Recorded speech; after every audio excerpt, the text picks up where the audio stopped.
reference. Well, first, so you have some reference. Again, my name is Toby. This is Umdze training, U-M-D-Z-E, Umdze training. Umdze means chant leader or chant master. It actually means like head doer or top or one who does. So the Umdze is the one who knows all the liturgies, and knows all the chants, and knows all the music and the forms, and is there for the meditation leader for when they do practices of any kind. Umdze. In the Shambhala training format, we call it a timekeeper, because there's not many, if there aren't in Shambhala training, there aren't chants. The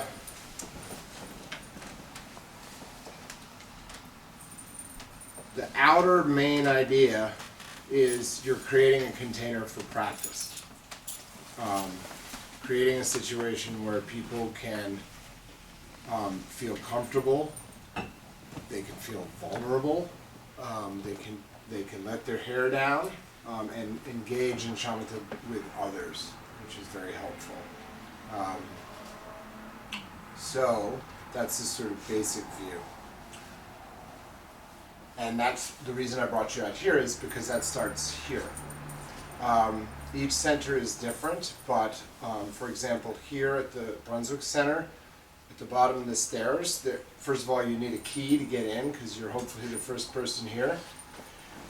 There's a light switch for the stairs, should go on, and there's a funny little button you press, and if you press and hold it, the light will stay on. Otherwise, it's timed, so you can leave it on for 10 minutes and just get out. So when you enter, one of the first things is light.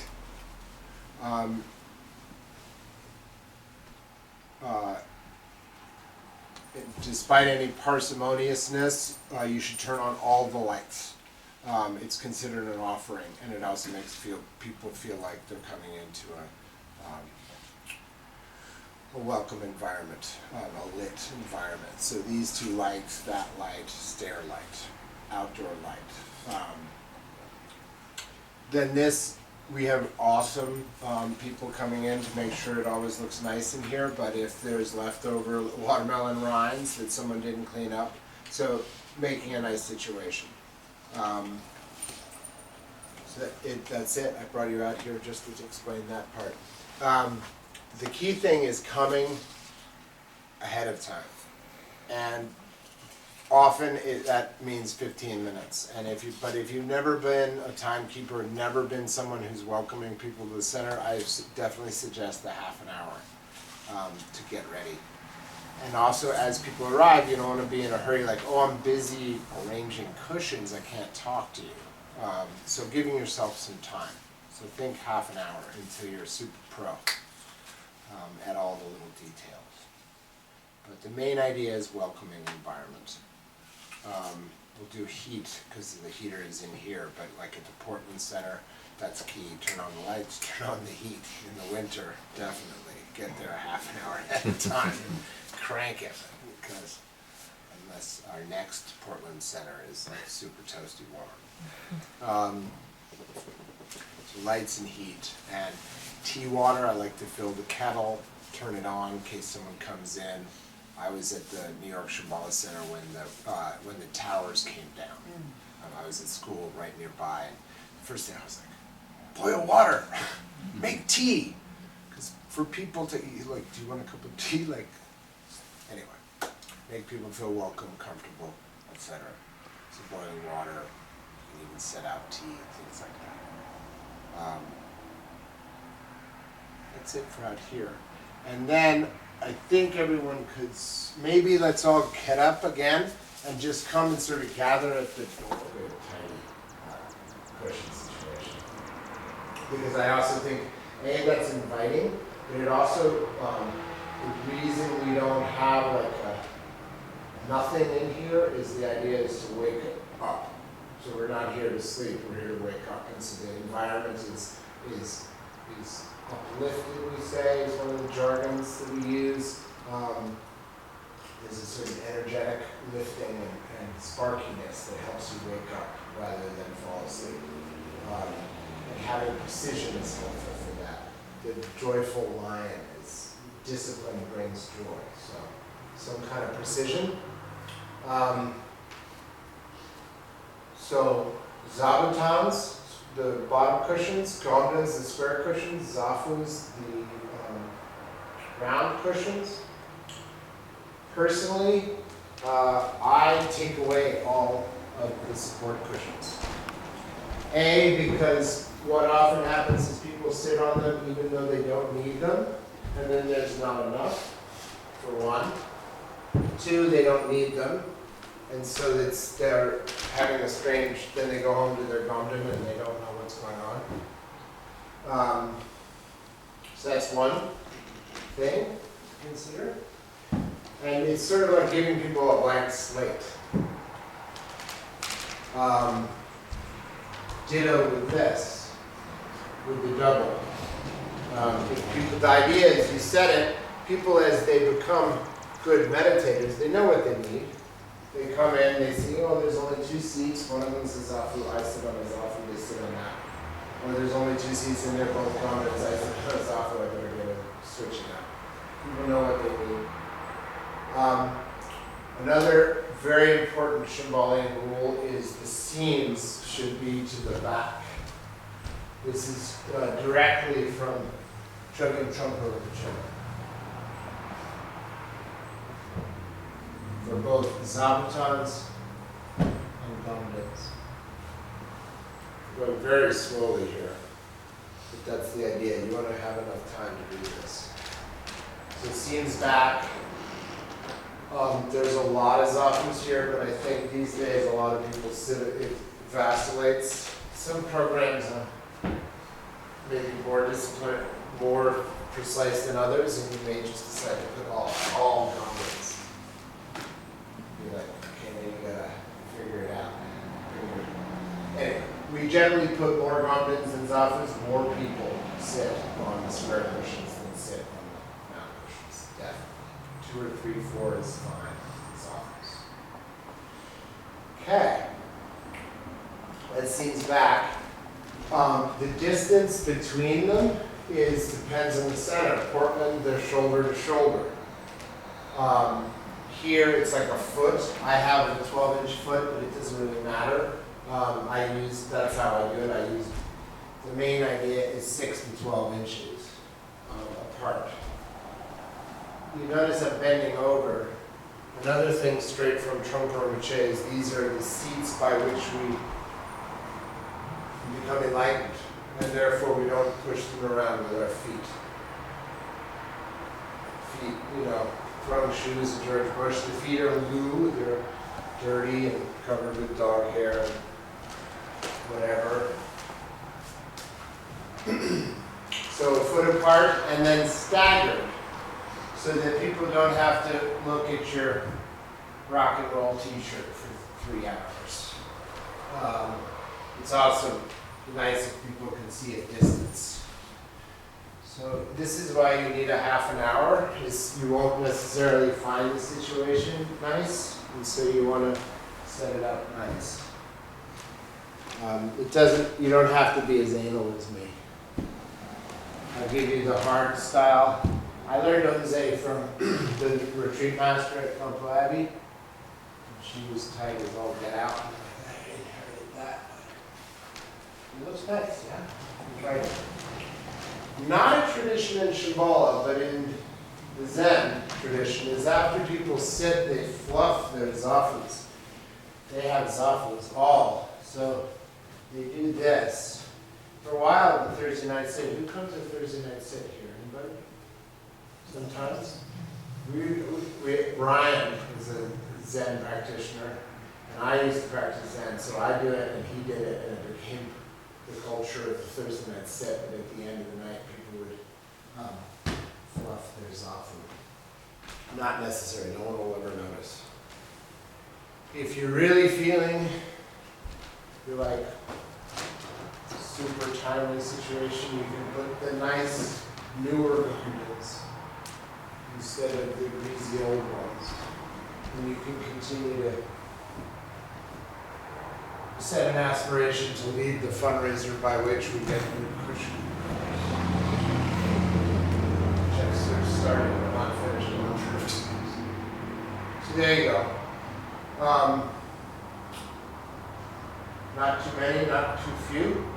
You get to know your shift. If you're a regular Sunday, every first Sunday of the month person, you'll know how many people come. You don't have to pack it. You don't have to have 100 Christians. But if there's only like 5 and everyone's sitting next to each other in the middle of the room, it's okay. Simple. Any questions so far?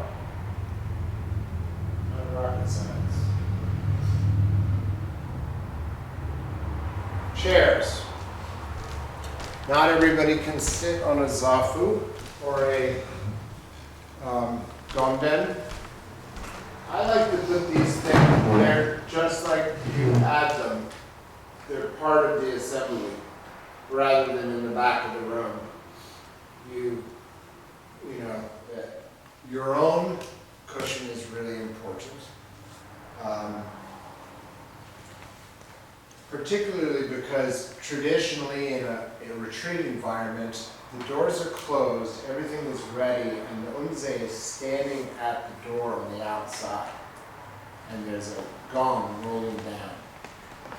There's a long process by which before you enter.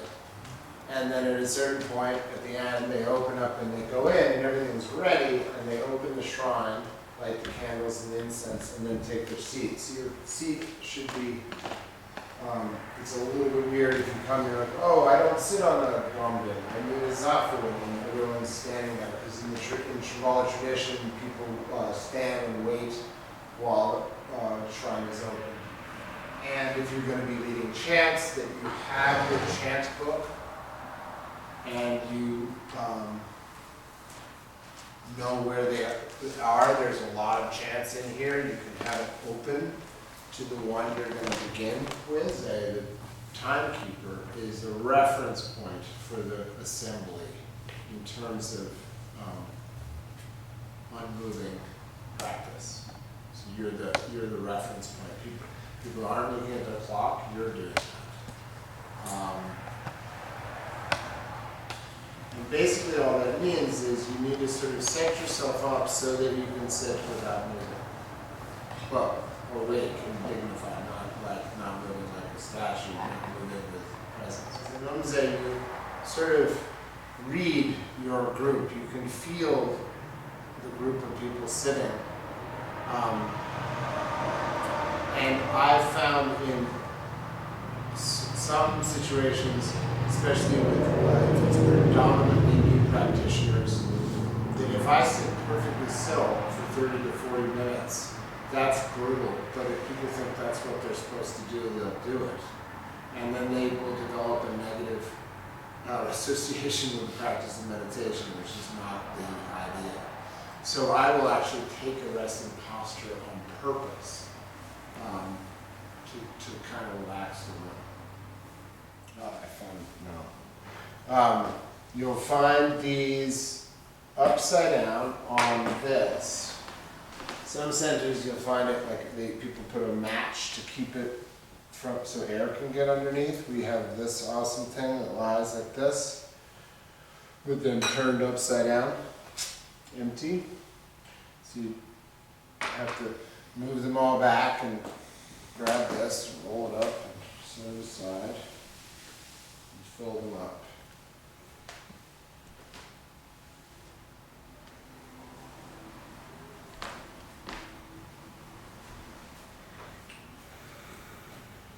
The distance apart of the bowls is not aesthetic to the shrine, size of the shrine. It's either, depending on but there is an aesthetic on the spot. You can do them just a finger width apart, is one tradition, or if it's a very small shrine, you can do them a rice grain width apart. And actually, the rice grain comes in handy because that's actually one way to judge how much water you put in the bowls is, they say, a rice grain from the top. Make sure it's full. So you turn them all up right side up, and these have a sort of rectangle in them, so you want to square them off so they look pretty. And we also put the candles between the two outermost. Is a good. That's the way I was taught. Okay, so we're doing that by filling the bowls. Some people can do this without spilling. Some people can't. It's good to bring a little napkin or cloth in case you're a spiller. You'll soon learn. I sometimes spill, sometimes don't.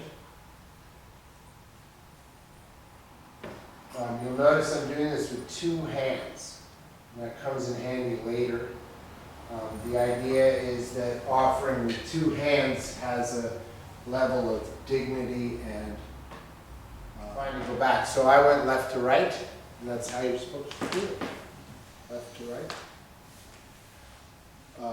Box in the back has incense. Some people like to. It is a tradition, particularly if a teacher, someone else will be offering incense, like a teacher, to put out a stick of incense so you don't have to mess with the box. Some people get really wild and they even take a match and set it on the rock.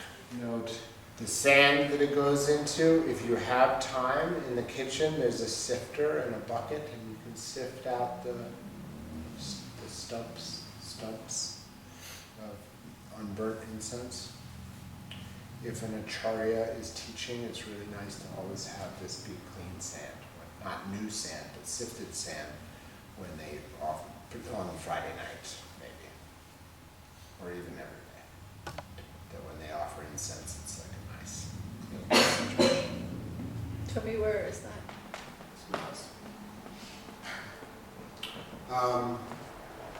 So what you do is you come in and you first do a Shambhala bow. And the Shambhala bow, the hands are on the hips with the elbows out, and just 30 degrees. Nothing stick out your butt. Dropping your head. A measure of respect to yourself as an awakened one. So a bow. Here I am. And take a match. Light it, and it breaks. That's what always happens. There's no ashtray. I didn't prepare properly. I'm already really nervous. I'll just set it aside. I'll clean it up later. You light a match. So here we are with two hands to the left candle. 1 foot up here. Two hands offering light. Left. Right. That would have burned down. We need to light that one too. If you're good, you can carry that lit match over. But don't burn your hands, just light another match.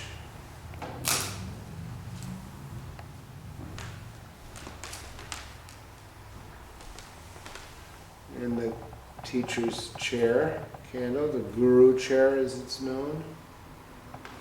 So he's here, she's here. We'll bow to the guru chair. Thank you for coming, ma'am, sir. Back here. Candles are lit. Then you take an incense. Because this is sort of worldly incense at this point, it's just been sitting in a box, you touch it to your head to indicate that it's a high offering. If you drop a picture of a Buddha on the floor, or you hand a Tibetan one of these, the first thing they're going to do is do that, to indicate that, like, this is something I have a lot of respect for. Touch it to your head, it's high. So to instant consecration of a piece of incense. Touch it to your head. Two hands left again. And it becomes lit. So I would do this all facing, but I'll face sideways so you can see. Wave it out. Some people do a little stroke to make it go out, because sometimes you're waving and nothing's happening. Like that. So you have incense. And then, like you're offering a cup of tea to your revered grandfather, one hand underneath, like you would hand a cup of tea, especially if your hands were shaking. Two hands. Again, lift it up and bow. And straight from the bow, put it in here. And if people are incense allergic, you can just stub it out. You did it. You offered it. You come in, Shambhala bow.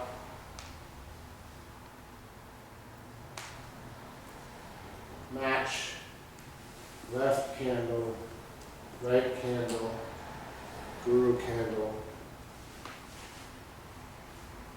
incense stick, left, two hands, bow, so just like this. Bow. And actually, we've been given instruction that having bowed, from the bow, you immediately just put the incense in the thing. You don't have to do like a, yeah, so you put that in there, and then you're done. And then you bow again. Finished. Okay, one more time, come in, bow. Light a match and light the left and the right with two hands. You can take a second match or use the same match like the guru chair. You don't have to bow to the guru chair, especially if you don't have a guru, if you're not connected to either of these guys yet. Take a piece of incense, two hands, light the left one. You can step here, bring up tall. I didn't touch it to my head. If you don't, it's nothing worth touching it to your head.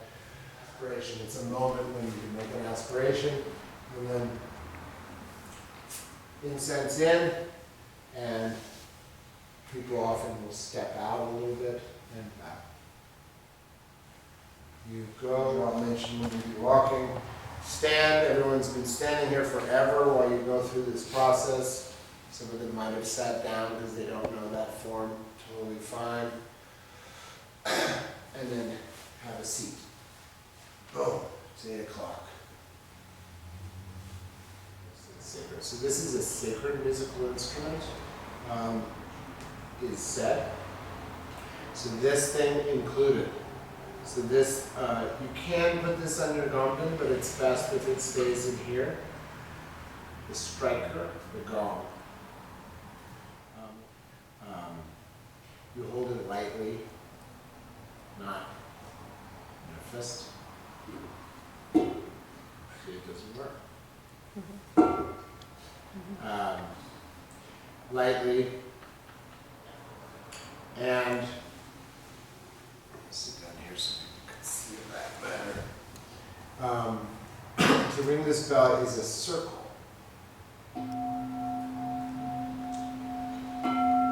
You're not actually hitting the edge, you're hitting just above it or on it, but it's a circle. Up.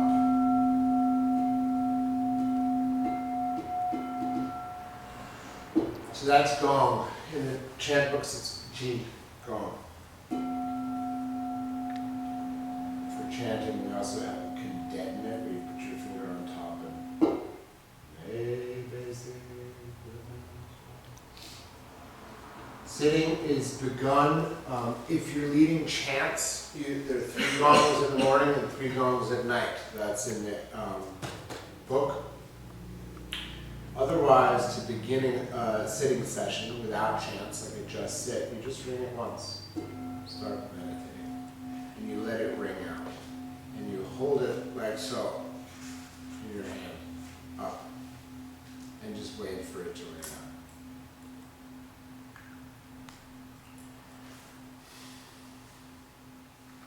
So that's the signal. And then after 20 or 30 or 40 minutes, you bring it again to walking meditation. If you're doing a lot of walking, you only have to say that once. People understand after that, so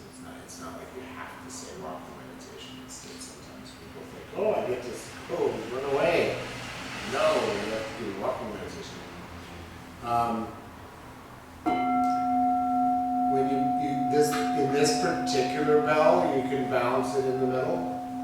If that's not possible, rather than make this sound, you can, you can kind of press, and that kind of bends it a little bit, but you can put your pinky, and that will quietly, and then rest. So circle. It's very natural from this position, unless you're left-handed, in which case it might not be totally natural. Sorry, important note, so always there's a lot of kerfuffle happening, people coming and going. It's totally fine, wait until everyone is settled before you ring the bell. Just wait. Multiple walking meditation sessions, you don't even have to, you ring the bell, and you stand up and put your hands in the walking meditation mudra, and people know what you're doing. And you walk around and around, you can open windows, you can offer another piece of incense as you're walking, before you sit back down, and you walk for 10 minutes. Sometimes we have a little clock here, we don't now, so you can turn the clock out so that you see what time it is as you're walking around. You can open the door, which invites people to, this is the time to use the bathroom, etc. Walk for 5-10 minutes, close that door, close the windows if you've aired the room out enough, offer more incense if you'd like, and then come back to your cushion. Take the Japanese name for these. The Tibetan thing is like this big hourglass shaped thing that you hold at your shoulder and then whack with another stick. It's called a gandhi. But these are Japanese tradition, clackers, whatever. And it's just a sharp. And then you can just stand there with them having done that and wait till everyone gets back to standing with their cushions, and once everyone's standing, we all sit down. Yeah?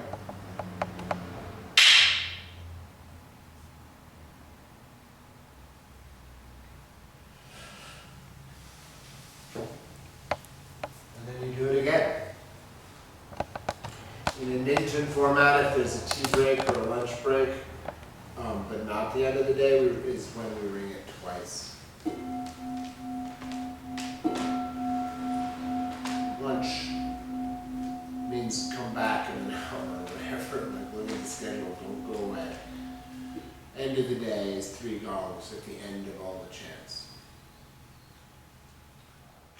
I would say Tonglen for those who have received instruction. 10 minutes pass, and then there's something called a roll down, which is like a tennis ball drop in. How I was taught it.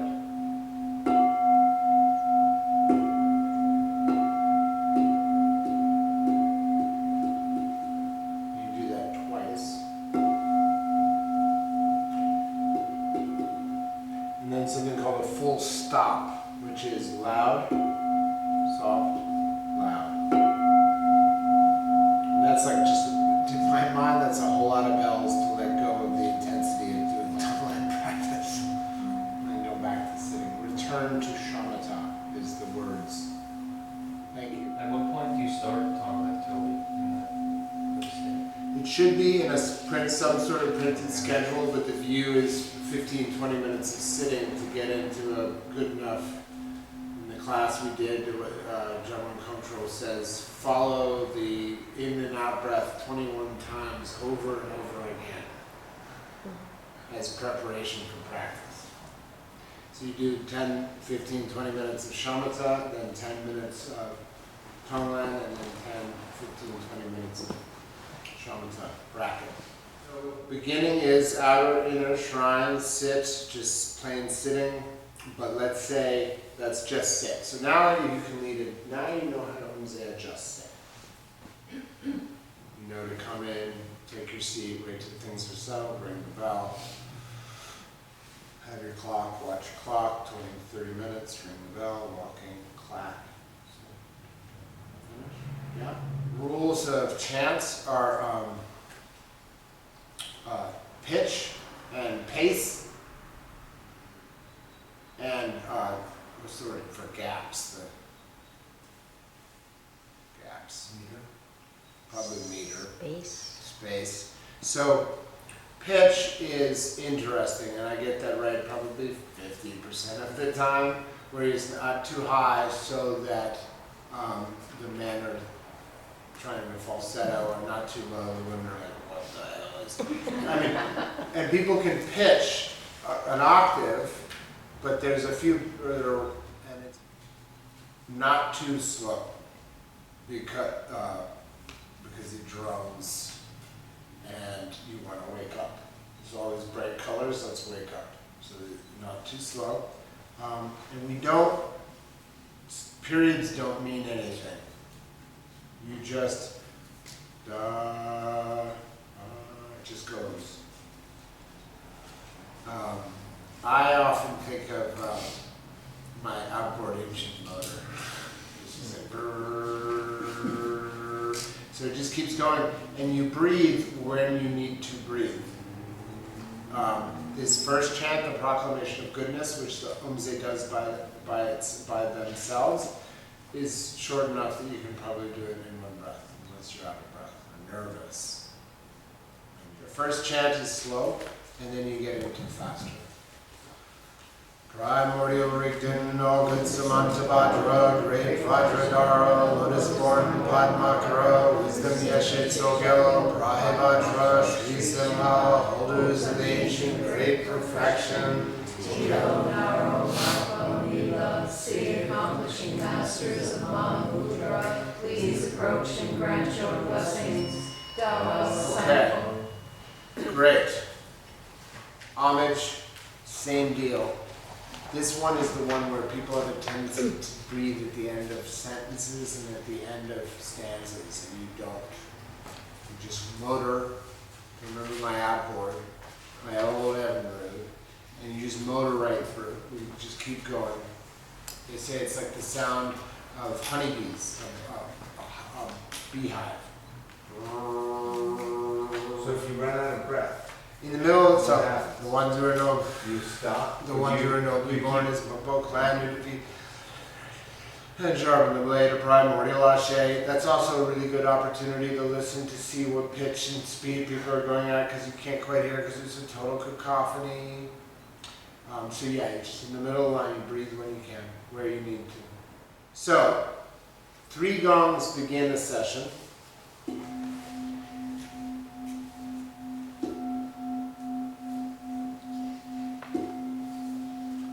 Dead. May basic goodness dawn. May that goodness bring profound, brilliant glory. Primordial Rigdon, no gong. We just go right into the first chant. This is old tradition. What's it? So there is a gong after supplication. Yeah.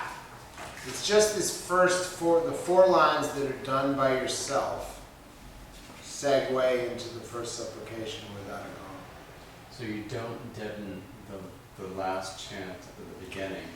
You don't deaden. Right? So if you're gonna chant, you deaden. If you're gonna sit, you gong. So I ran it 3 times, Right. but I'm about to start chanting, so I did. Right. May basic goodness dawn.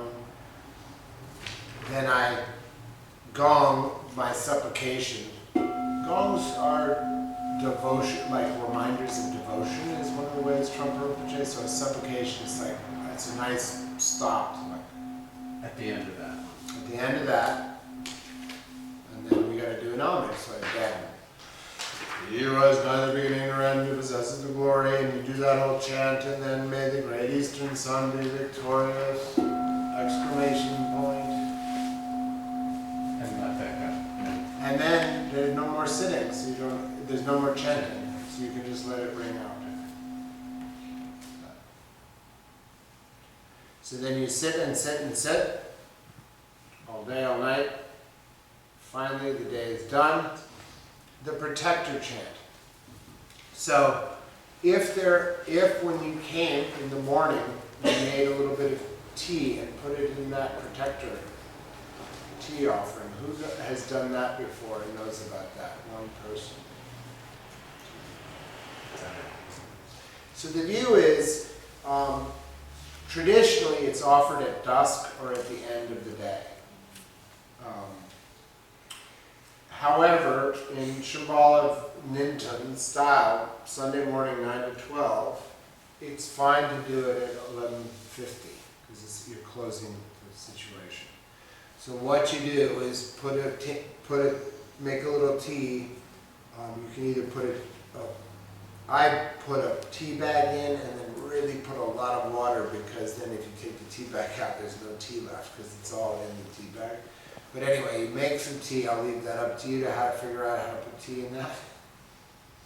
And then you can do the protector chant. If there's somebody who knows how to offer the tea, they will offer it in the middle of the chant.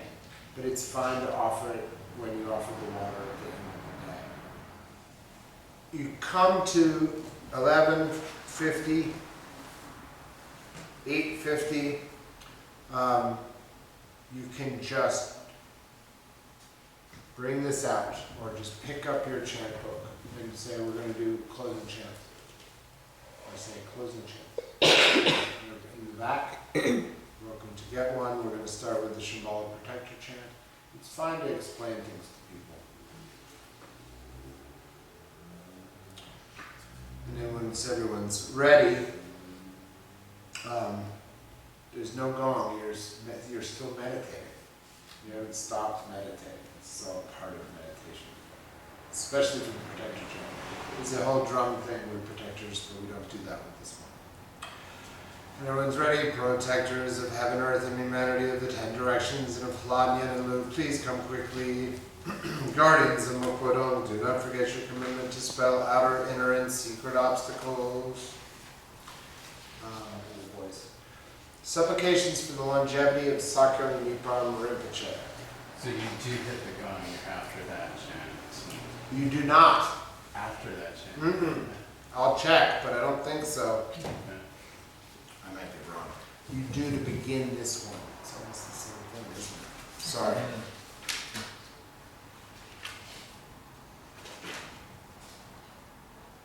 Yeah.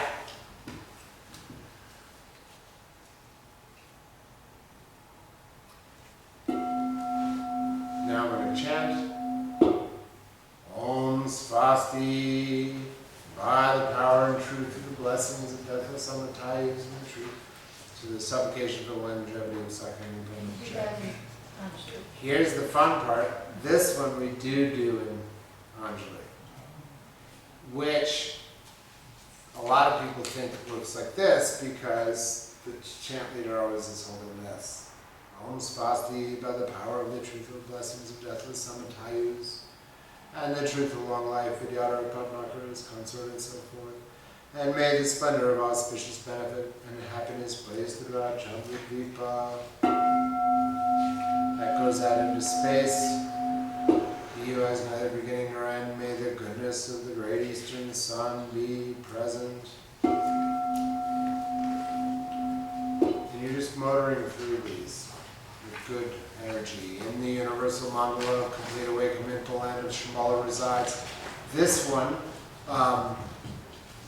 is long and should be done swiftly so as not to drive people crazy. And also for the wake up of it. So you really want to do it swiftly. And I actually, may we rekindle the torch of beauty and brilliance, the inherent birthright of all beings. May we constantly sharpen awareness and determine with precision what to accept and what to reject. Let us be cheerful enough to smile. May we establish an enlightened society. May the glory of Shambhala be profound, brilliant, just, powerful, and all victorious. By the confidence of the golden sun of the great east, may all beings enjoy profound, brilliant glory. Finished, so 3 gongs.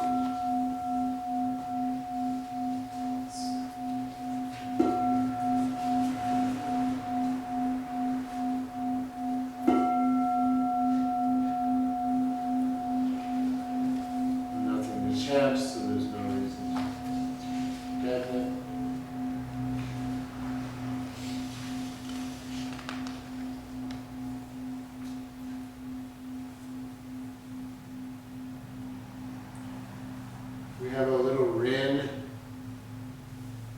and the form is to ring it once. An opportunity for people to stand up, clean up their tissues, straighten their cushions, fluff them up, get their toe jam off, and then goodbye, have a wonderful weekend. Proclamation of service is done by the Umdze by themselves, straight into the supplication of the Shambhala lineage, and the homage. And when you practice, you do the protector chant without anything except offering tea. You just get right into it. Gong, the supplication for the longevity of Sakya Mikram Rinpoche in Anjali, which is written by his father-in-law, and is a really crazy chant. It has umpteen concepts that I don't even understand myself. Invocation, Gong Deaden invocation, Gong Deaden aspiration of Shambhala, which is done swiftly but with feeling. Gong Deaden Shambhala dedication of merit. 3 gongs. Okay?